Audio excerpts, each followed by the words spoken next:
Just as it is in every episode, we begin with Kolchak either listening to or talking into his tape recorder. He's really attached to that thing. The last time Updike hid it from him, Kolchak ended up in the hospital having withdrawal symptoms. The old cliche that politics makes strange bedfellows is only too true.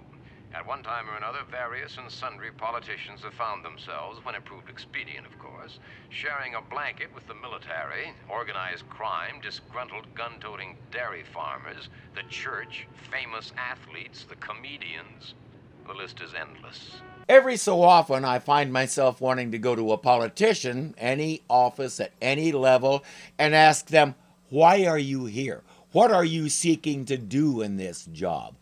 I would fully expect to get the usual non-answers: help the people, clean up this town, make Bug Tussle great again, get people back to work. All the answers that, how can I put it? Well, seem vague, but are in reality meaningless. But there was a senatorial race not so long ago, right here in Illinois, where the strangest bedfellow of all was found under the sheets. The strangest, and certainly the most terrifying. He hired Dolly Parton as his campaign manager, and before long he was throwing a fit because all she wanted to do was give everything away to poor people. What kind of politicking is that? July 22nd, Springfield, Illinois. Eric Barringer, self-made millionaire and heavy contributor to many causes, was driving to a late candlelight supper with his wife, Vivian. He didn't know it, of course, but his last supper had been the night before. August 7th, Lake Michigan. Dennis DeSilva, former advertising genius and now speechwriter for the incumbent Senator Talbot, was cruising on the family schooner Shooting Star. Never was a boat so aptly named. I realize blowing up the opposition is a sure way to win, but don't you think somebody might get a little suspicious? Kolchak is late as usual. He's supposed to have an interview with state Senate candidate Robert Palmer. Don't do it. Palmer came out of nowhere and has risen to this level pretty much overnight. Nobody knows who he is or how this happened. Well, one person has a fair idea. Meanwhile, up on the 40th floor, Stephen Wald, Palmer's recently hired campaign manager, a veteran of 2 honestly run congressional campaigns, was telling him where to go. Palmer, you are a crook. Oh, now, Steve, why don't you save those colorful descriptive phrases for the opposition, Don't you try to con me. I went back to see your old constituency in Dantonville. It's a typical story: lies, corruption, embezzlement, pretty much everything but murder. And after what happened to those 2 guys, we're not even sure about that. Those accusations are made all the time in politics, especially when you win elections. You didn't win that election. You stole it. You bought it with laundered money. But you're not going to buy the state senate. Not with me as your bag boy. I like the way you've run the campaign, Steve. I'm going on to bigger things. I'd like you with me, but if you're determined to quit... You don't seem to get the picture, Bob. I'm not just quitting. I'm blowing the whistle. That would be a mistake. We better talk about it. They never learn. He knows this guy is as corrupt as a year-old bag of cheese in the back of the refrigerator. You don't tell someone like that you're going to bring them down. You just do it. Because if you forewarn him, there's no telling what kind of accident you might have. Mr. Wald, you forgot your brief. Keep in mind, she saw both of them get on that elevator.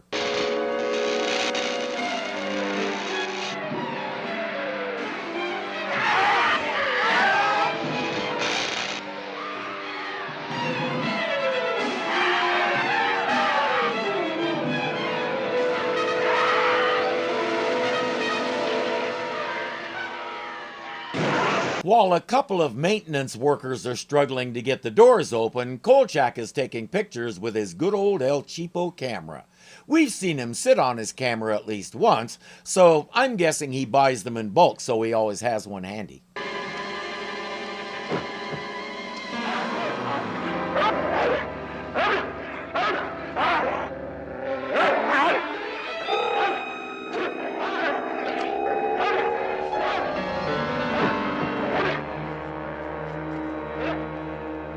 In case you didn't catch it, that medallion the dog was wearing has an upside-down pentagram on it, Hollywood's universal symbol for Satan.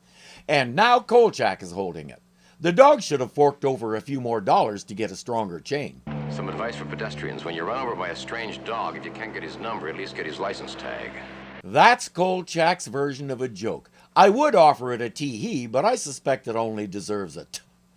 Stephen Wald is dead. So are several other people who had nothing to do with anything and were just in the way.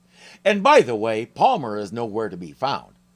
Kolchak has his pictures and his story and his souvenirs, so he's out of here.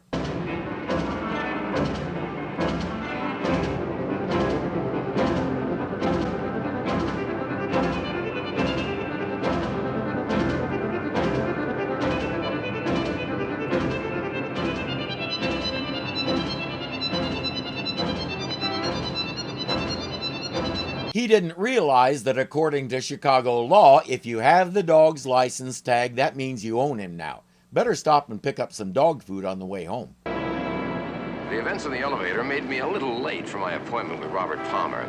They told me at his office that he had left for a televised debate. I was heartily disliked at that particular TV station, so I settled for observing the debate in the stimulating atmosphere of one of Chicago's gentlemen's clubs. It's my personal opinion that the guys who frequent such places are anything but gentlemen, but I digress. Kolchak and Louie the bartender are old pals. Hey, Louie. Take off your hat and catch the game. No, thanks. But there is one thing I would like. The name of a good tailor. No. A drink. You know I never drink when I'm in uniform. Could I use your telephone? There's a payphone in the men's room. Since when do I have to wash my hands before I use a telephone? Now, tell me, have I ever taken advantage of our friendship? Not yet. Well, I'm about to. We know Stanley Adams well. From his character in Honey West to a talking carrot, you name it, he's played it, and that's just in the shows we've reviewed. He excelled at being comedy relief, playing characters like huckster salesman Cyrano Jones in the original Star Trek. I think this role shows us that no part was too small for him. If it had some good lines, he'd do it. And those were some good lines. Kolchak has him change the TV to the debate. Senator Talbot and his challenger, dark horse of the opposition, Bob Palmer.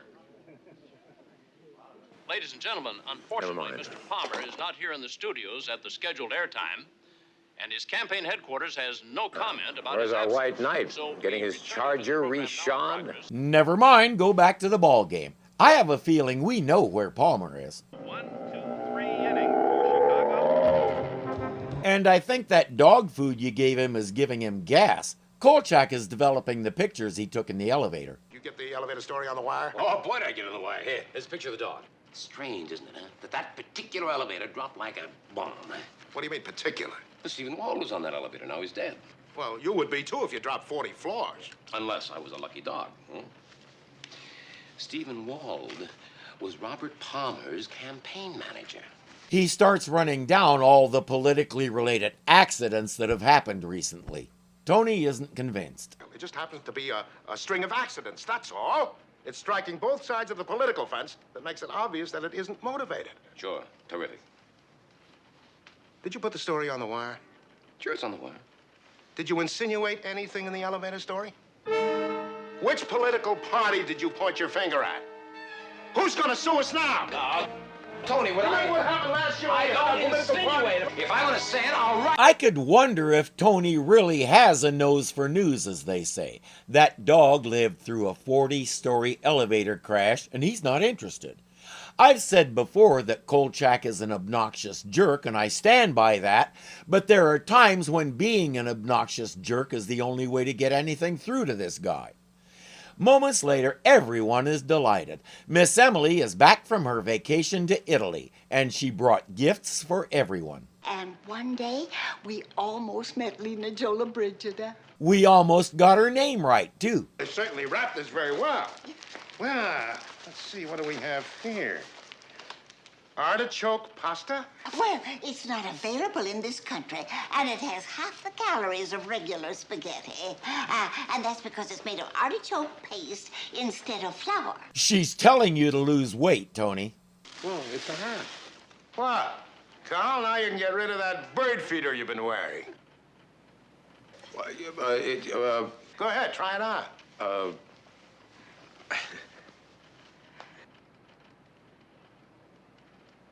Do you like it? Oh, it's Marvelous. She's telling you your hat is ugly. She's right, but that hat is not his style. For one thing, I can see it's a little too small, and Cowboy Kolchak just doesn't work. Still, he's not a complete jerk. In the face of that wonderful, hopeful smile of hers, he chose to just go with it. He'll wear it until he's out of her sight, then switch back to his usual hat. For once, I'm with him. Well, now, this is for Ron, and this is for one of the girls, and this is for me. What is that? Well, it's holy water, and it was blessed by Pope Paul VI himself. Since I've never been Catholic, I've never understood the holy water thing. The phrase is used once in the Old Testament, not at all in the New Testament. The one occurrence is in Numbers 5:17, where we're making a woman undergo a trial to see if she's unfaithful. If she turns out to be, her fetus is aborted. The thing is, the book never tells us how this water got holy or any of the rest.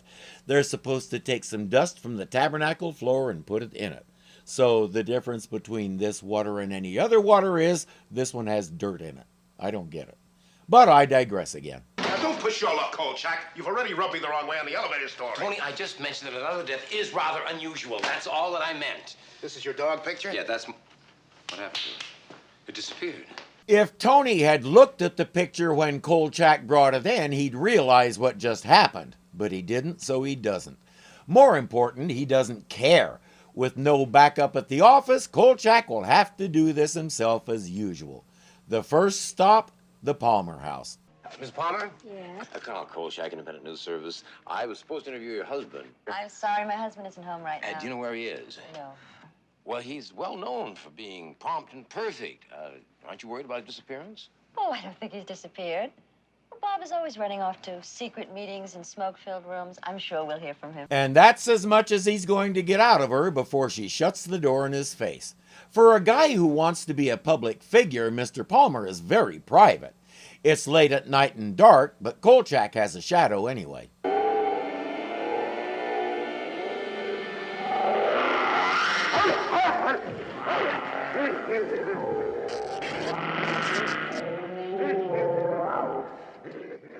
I think we've all figured out that good old boy Bob is the dog and he's in league with the devil, which is what the medallion means. Having it on him is also the only way he can change back. That's why he's been following Kolchak. I know there are worse things than being a Rottweiler, but up to this point we haven't elected too many of them to political offices. You know, humans just can't seem to get it right, so maybe it's time to... Kolchak is surprised that his pocket is torn open and not his neck. He has to find the dog and ask it why.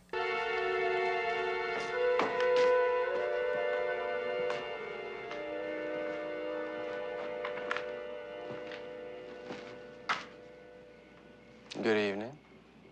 Did you at least find out where he'd been? Yes, of course. Where? He said he had been in a deep depression. Well, aren't we all? Stephen Wall's death upset him, he said.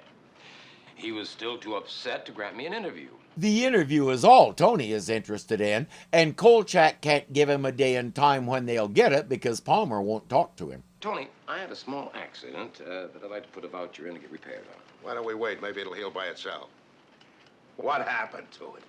Would you believe me if I told you that the same dog that jumped out of the elevator at me showed up in front of Palmer's house and attacked me? No. Would you like to explain why even Kolchak would make up a story like that, much less try to use it to wheedle money out of you? Are you trying to tell me that you're concerned about the way you look? Miss Emily brought you that nice new hat, and you insist on wearing that eyesore. Why, Carl? See, what don't you like about this hat? What's under it?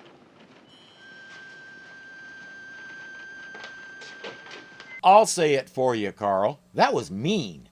Elsewhere, Mr. Palmer is meeting with Stephen Wald's secretary, the one who saw them both get on the elevator. You made it. You made it sound urgent. Any particular reason to meet here? I thought it'd be a good chance for us to be alone together. I'm very busy. I can remember when you always had time for me.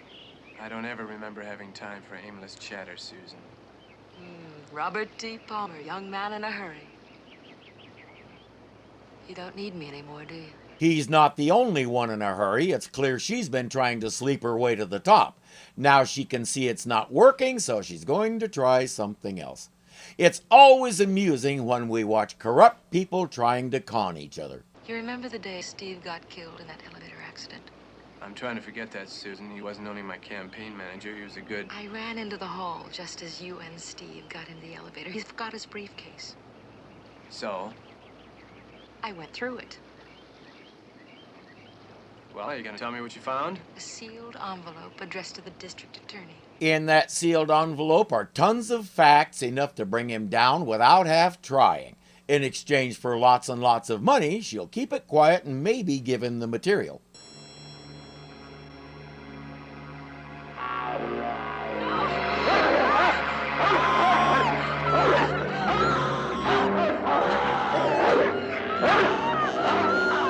We saw those people going to get help, which in TV shows is fairly unlikely. Even more unlikely, the police are around when you need them. I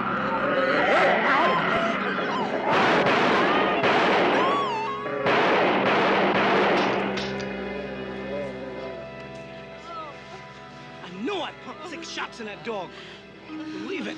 You better call an ambulance. At that range, there's almost no chance he missed with all 6 shots. If his ammo doesn't consist of blanks, that report is going to be interesting to read. Kolchak hears the ambulance call on his scanner and is sure it has to be the same dog. He's off to the hospital to see if he can talk to Susan. Hey, where do you think you're going? You can't go there. Well, there's a dog attack victim, Susan Driscoll? She was just rolled into emergency. Yeah? Messed up? Bad. The ambulance drivers think that she'll make it, but of course they're not doctors. No, you can't talk to Susan right now. Doctors are working on her, trying to save her life. Duh, Kolchak. He'll settle for talking to the cop, but this officer won't say what's on his mind while the tape recorder is rolling. Purely off the record. It was the damnedest thing that I ever seen. I mean, we were point blank. And of course we get shook sometimes when we have to fire weapons, but we weren't that shook. Yeah. Now the dog seemed to like the firepower. What? He didn't move. He just stood there. Almost as if he was mocking you, right? As if he knew something you didn't.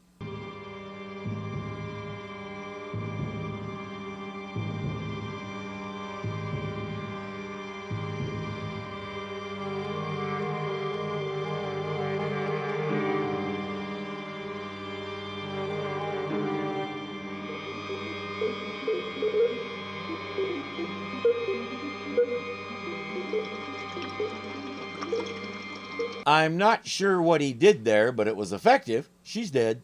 Miss Driscoll died of hemolysis, cerebral vascular blockage. I think she was murdered. And I think you're irrational. She was in a deep state of shock from the dog attack. She had what is commonly called a stroke. Nobody's asking why she had a stroke. If Palmer did what I think he did, she had a sudden rise in the volume of fluid in her bloodstream, which sent her blood pressure through the roof, which caused a blood vessel in her brain to rupture, which is commonly called a stroke. As Kolchak suspects, it adds up to murder. Too bad there's no way to prove it. I wonder why the person who did her autopsy didn't notice that she was ridiculously hypervolemic, but maybe that's not something they look for in Chicago. The Kolchak family album? Listen, I'm trying to identify a breed of dog here. Maybe you can help me. See, the animal had a body something like this, but it had a big head like this, with pointed ears, but it had red-orange eyes. It sounds like a mongrel. Well, I thought mongrels were even-tempered and nice, friendly dogs. This one tried to kill me. Well, dogs are instinctive judges of character. Oh, don't give him that look, Carl. You walked into that one with your eyes wide open. There's something else really weird about this dog. This one had 5 toes on it, and I can't seem to find it anywhere in the book. No domesticated normal dog has 5 toes. Only wild dogs from Africa or Asia. And if you met one of those, you'd certainly know it. They're the most ferocious of wild animals. You did hear him say this dog tried to kill him. I'd call that somewhat ferocious. I'm not sure what kind of dog it's supposed to be in the director's mind, but we can all see it's a standard issue Rottweiler. And in real life, you can bet he's as gentle as a newborn kitten. Unless they're taught to be mean, Rottweilers tend to be great big teddy bears. At his campaign headquarters, Senator Talbot, the incumbent, is giving a Q&A. Well, then, people still pick their leaders in the voting booth, not by answering pollsters. And we haven't reached voting day yet. Does that mean we can expect some big developments between now and Election Day? Like one of your famous bombs to drop on Mr. Palmer. Now, what kind of a bomb could I drop on Mr. Palmer? He's as pure as the driven snow, by what I hear. Anyway, for right now, I'm going to get away from all of this for just one day. Join my wife and family up at Lake Hollow. Oh, thank you all, and God bless. Once upon a time, campaigning politicians took a break now and then instead of constantly bombarding us with their stuff. And then came the internet. I like to say the best thing about the internet is it gives everybody a voice. And the worst thing about the internet is it gives everybody a voice. And I don't see this little vacation going smoothly.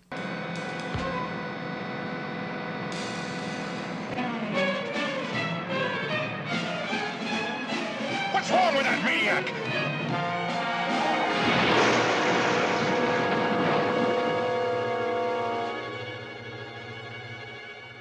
I stand corrected. This little vacation didn't go at all.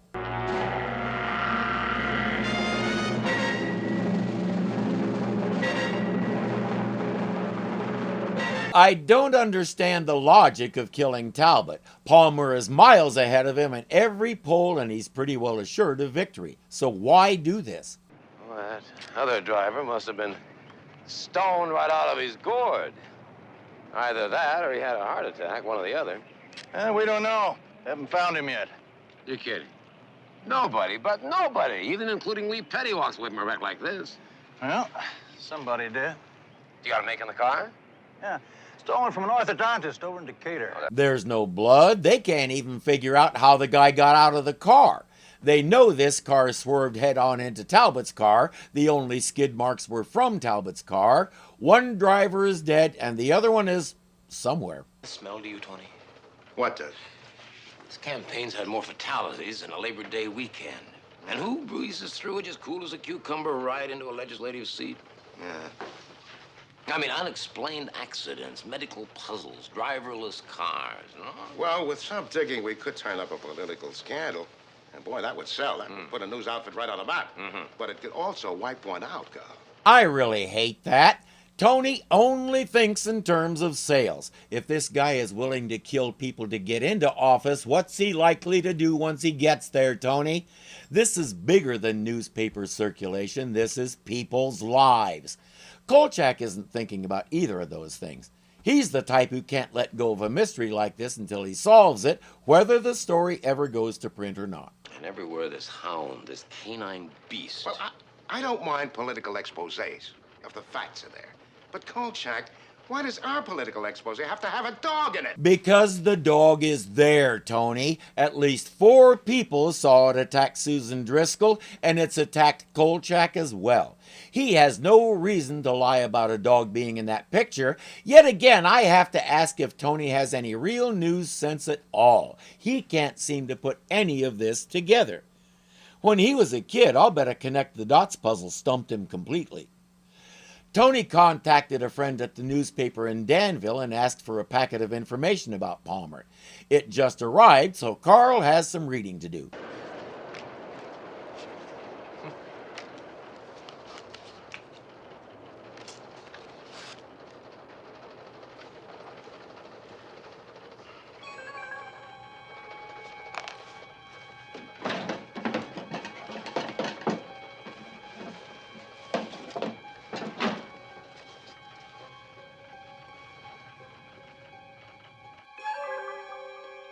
He's fairly certain of what he's seeing, but just to be sure, he'll take the photo to the darkroom and enlarge that part of it. Now, the only way to do that is to take a picture of the picture so you have a negative to work with, but INS uses special equipment that does away with all that hassle. It just does what you tell it to do, whether it's physically possible or not. You don't want to know what Tony paid for it.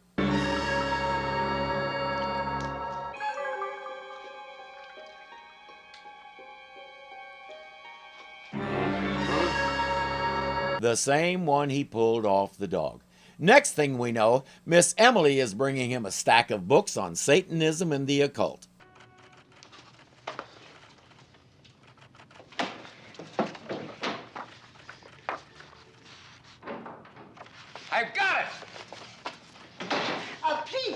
Vincenzo, something has simply got to be done about that elevator. Tony, here it is. Here it is, right there. See the amulet. First the dog had it, and now Palmer's wearing it. See, right in the picture, see?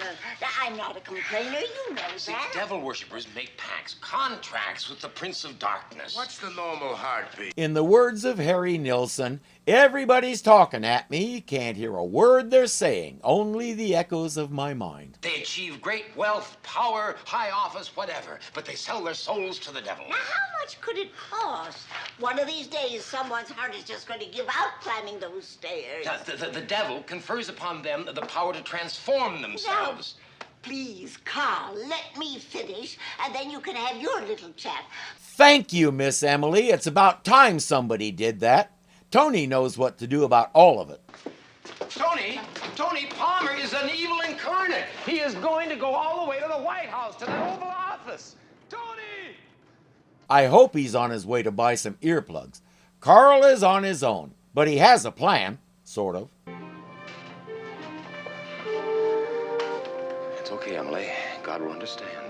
God understands a lot more than anybody gives him credit for. For example, I suspect he understands that stuff isn't magical and isn't intended to be, unless the script says so. He also understands following your lines. In fact, he pretty much invented it. Thus saith the Lord, thou shalt not ad-lib. Sure. Thanks for that, Rev. Nice teeth, by the way. I noticed the Palmers were conversing in a downstairs den, so not wanting to disturb them, I looked for the press entrance. There was none. But where there's a window, there's a way. Let's find out what they're talking about. Bob, you have got to get out of this. You talk about this as though it were another boring luncheon with your mother, as though I can go to a phone and call it off. I love the way you take that civilized tone with me. Don't you realize the trouble you're in? We are in. Don't you realize what we're dealing with, who we're dealing with? There are no clauses or subparagraphs in a contract which allow you to back out. She says there has to be a way, a church, a minister, something. He doesn't think so. I have no intention of backing out. Yes, it is costly. But there's the old American adage, you get what you pay for. I'm afraid. Bob, let's drop the whole thing. The offices, the election, everything. Let's just go somewhere and live simply. I thought we were living simply, Lorraine. It may not be too late. I like the way Tom Skerritt is playing him. Cool, smooth, unruffled, ambitious, and full of himself. Of course, it's Tom Skerritt. We expect great performances out of him. I also like him with the mustache, at least this young version of him. It helps convey his confidence. Plus, it makes him even better looking. And he's already drool-worthy, so now he's pushing a lot of people close to hunky overload. Dial it back, dude. We can't handle it. There's a locked room nearby, so Kolchak has to know what's behind it. The room is ostensibly a wine cellar, emphasis on ostensibly. Palmer does keep his wine down here, but you get the feeling there's more to it than that.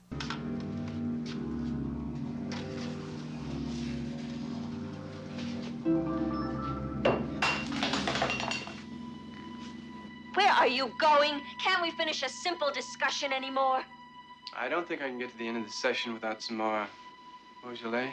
And if he can keep Palmer from turning him into a toad, Kolchak might find out what it is.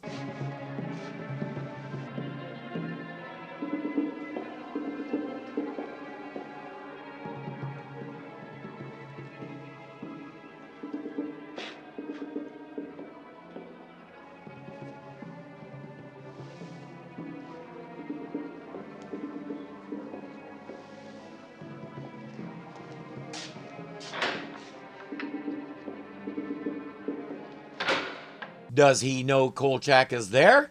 It's hard to tell, but my money is on yes. That door he went through is a small closet. There's no other way out, and he's not in there. This guy is just showing off for Kolchak's benefit.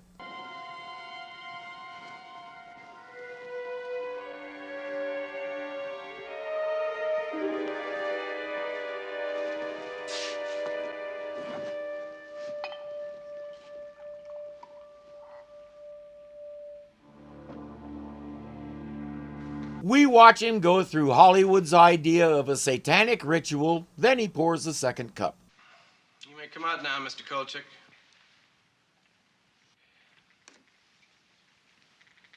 I'm waiting for you.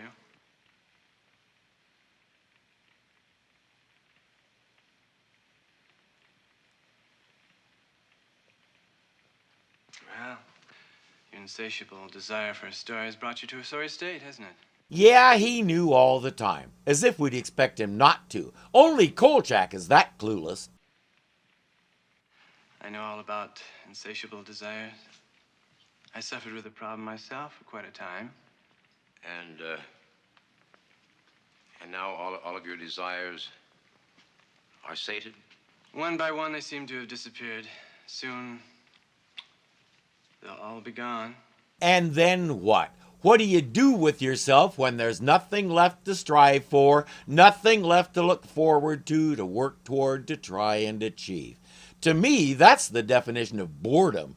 It's the death of all that ambition that's brought him this far and, frankly, brought him to this situation. He was a nothing until the evil one offered him a deal and made him into this. He went from zero to hero faster than Hercules. He has an offer for Kolchak. Don't be a fool, Kolchak. You know I can go all the way to the top. Now I'm gonna need powerful allies in the press.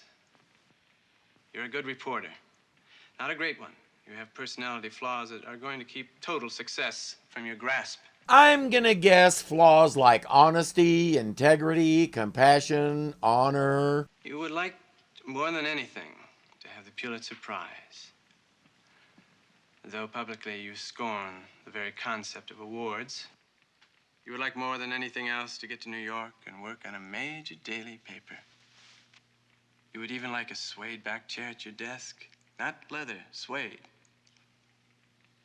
Such small ambitions, really. Contrary to what Tears for Fears said, not everybody wants to rule the world. Carl just wants to be a top-notch reporter and to be recognized as such. Small ambitions are enough for most of us.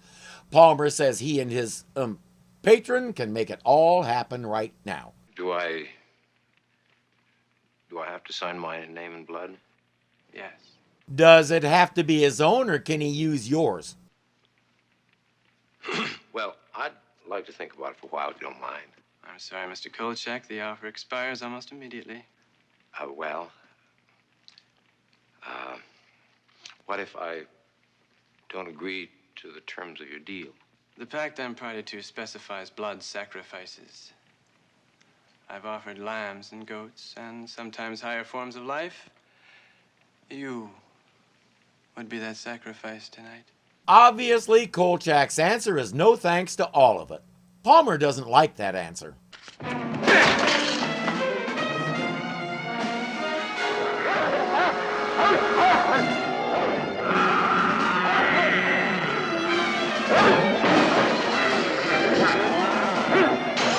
I'm not sure what he was aiming at, but I think he missed.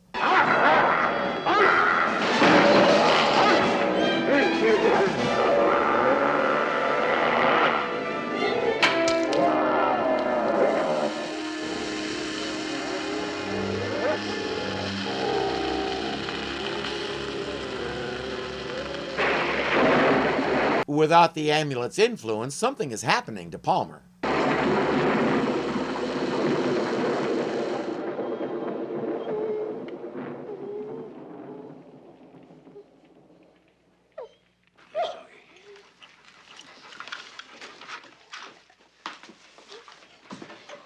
Good dog? Nice dog. Nice dog. Robert Palmer, servant of darkness, no longer exists. We won't find out what Lorraine thinks about being married to a dog. I gave my copy on Palmer to Vincenzo for his editorial comment. It was the way he crumpled it up that gave me the distinct impression he wasn't going to print it. And Robert Palmer, white hope of the blue collar, darling of the demographics. The popular explanation is that he was kidnapped, possibly killed by radicals. A tragedy, people said. Which radicals and why? That's classified super double top secret nobody peek. In fact, just asking about it is a violation of national security.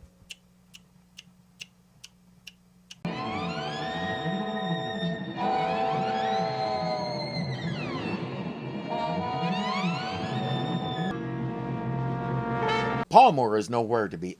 Palmer that have happened recently. God bless America. The interview is all Tony. Okay. In that sealed envelope.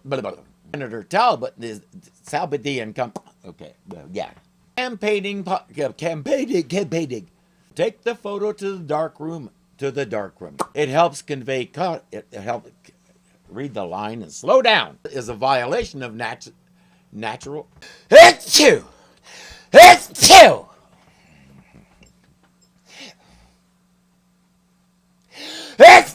I knew you were in there.